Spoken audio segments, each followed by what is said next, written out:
The cursed family, or the fabulously rich family, are a group of cursed individuals of an unknown race that were turned into mutant skulltullas. Not much is known about them, and fan speculations lead to these victims being related to the Sheikah. Hey everyone, I'm Zelda Conqueror, and today we'll be discussing what happened to the cursed family, as well as their connection with the Sheikah and secret grottos. When arriving in Kakariko Village for the first time, a grey building can be seen in the southeast part of the village. The building is referred to as the House of the Skulltulla, and obviously by its name, is where the family reside in. When entering the building, you can see it is quite broken down and out of repair. Furthermore, the house is inhabited by the father and his 5 sons.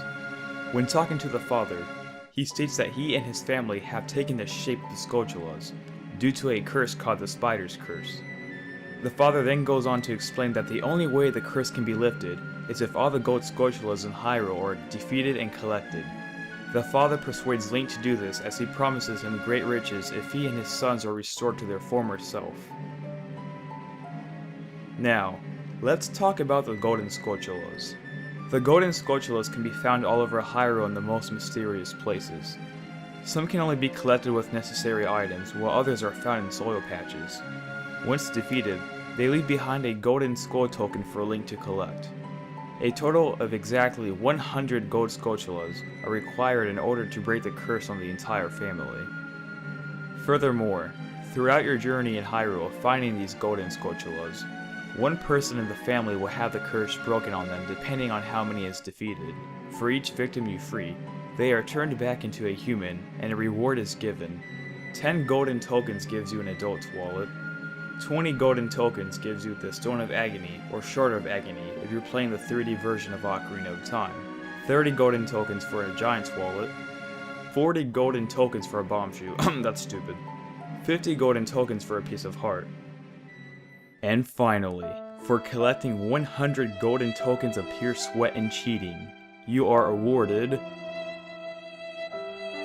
a golden rupee! What a deal. Yeah, not like we need that at the end of the game. Anyway, back on subject. When talking to the father, he appreciates your efforts and promises that they will be careful to not get cursed again. Now that we know a little bit more about the family, let's start unveiling their history and who they really are. The first thing I want to mention is the Stone of Agony. Out of all the other rewards, this one seems to be the strangest. It allows the user to sense when they are near a secret grotto, thus causing the Nintendo 64 Rumble Pack to vibrate. Now, why do I find this item strange, you may be asking? The Stone of Agony is the companion relic to the Lens of Truth. While the lens allows its users to see what normal eyes cannot, the stone lets its owner feel a powerful trembling when near a secret grotto, or rarely enough hidden treasure. The Mask of Truth also allows you to hear what you can't hear. Now we know that the Mask of Truth and the Lens of Truth are Sheikah artifacts, so it's very likely that the Stone of Agony was created by the Sheikah. Many theorists also argued that the family are Sheikah. Evidence supporting this is the eroded bricks and wreck of the building, implying it is one of the oldest buildings in Kakariko Village, an early Sheikah village.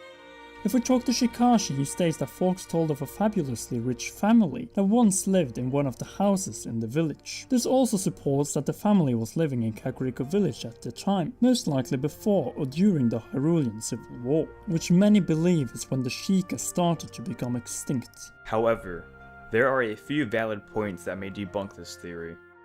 We know that the Sheikah distinctions are their pointed ears and red eyes.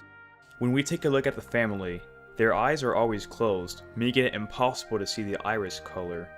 In their spider form, however, their open eyes have black irises, which may be a possible result of the curse. Curious enough, I went on Majora's Mask as Nintendo used a lot of the same models due to their deadline of making the game in a year. If we take a look at the Carpenter Apprentice, or the Cursed Man in the Spider House, they both have blue eyes. But you must keep in mind that Termina is a parallel world, and the Sheikah most likely do not exist in it. It was stated in the game that Impa is the sole survivor of the Sheikah, but many in Hyrule would assume that the cursed family died. This is supported because Shikashi stated they once lived there, but when we visit the house, they can be seen descending upon Link. This must mean that the residents of Kakariko Village are not aware of the cursed family's presence. I have a lot more to say about the Sheikah, however, let's revert our attention towards the Stone of Agony.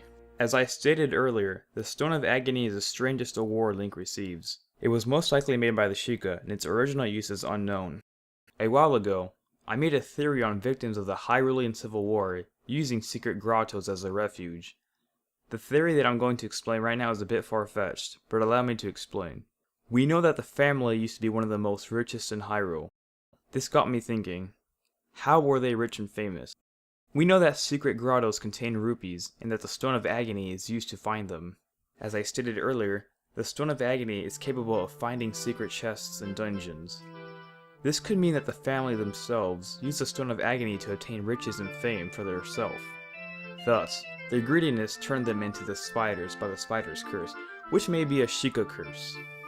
We'll get to that later, but as for now, how did they obtain the Stone of Agony? It could be possible that they were once Sheikah, as the Stone of Agony is most likely a Sheikah artifact. Now let me turn the boat a little bit. I know a few people won't agree with me on the cursed family being Sheikah, but what if instead they were Hylian?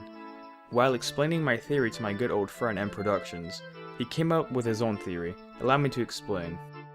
We know prior to the Hyrulean Civil War that Kakariko was a Sheikah village. The Ocarina of Time's Player's Guide supports the following of what I'm about to explain. The Hylians wanted Kakariko since economically it is close to the mineral wealth of Death Mountain and the maritime trade of Zora's domain. The Skulltulla family with their vast wealth supported to kill the Sheikah and take the land by force. There are two factors that support this. The first one is that they are known throughout the land of Hyrule. If we speak to the Zora shopkeeper, the Zora states that only the rich family in Kakariko Village can afford it. The second piece of evidence hinting that they supported the war is in the Shadow Temple. In one of their rooms it states, "Here lays Hyrule's bloody history of greed and hatred." This passage could be referring to the family's greediness and hatred towards the Sheikah. Thus, it could be that the dead Sheikah cursed the family as skulltullas. Evidence towards this is their possession with the Stone of Agony, as I stated earlier, is a Sheikah artifact. The definition of agony is extreme mental or physical suffering, which we can see the family go through.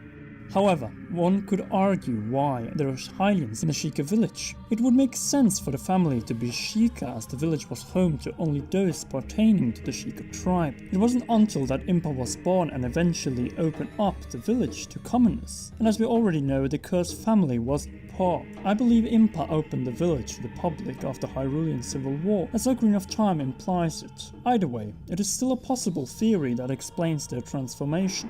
Another theory I want to discuss is the Trinity of Truth. The Trinity of Truth is all the three Sheikah artifacts combined: the Lens of Truth, the Mask of Truth, and the Stone of Agony. The Trinity of Truth has some relation to the world's three features: dark, narrow, and scary. Dark symbolizes the Lens of Truth. With the Lens of Truth, the user is able to see what is real and see further than what the human eye can withstand. Narrow symbolizes the Mask of Truth. With the Mask of Truth, the user retains the capacity to take in valuable information and knowledge from gossip stones. Finally, Scary symbolizes the Stone of Agony. The Stone of Agony allows the user to see the pitfalls of nature, keeping them alive and alert to their surroundings. All three of the Sheikah artifacts are considered sacred and were most likely kept in the well. This would mean that the cursed family stole the Stone of Agony. Whether they were Hylian and stole it from the Sheikah for the war, or they themselves were Sheikah and kept it to themselves for their own greediness, thus the spider curse activating on them. My last theory I want to present is on the spider's curse. Now, what exactly is the spider's curse? Well, we know that the Sheikah is a magic ninja tribe, so it is very possible that the spider's curse is related to the Sheikah. If the Majora's Mask, the person cursed was in possession of the Mask of Truth, which as we know is a Sheikah artifact. In conclusion, I believe that the fabulously rich family were Sheikah, whose own greed and selfishness was the result of their own curse.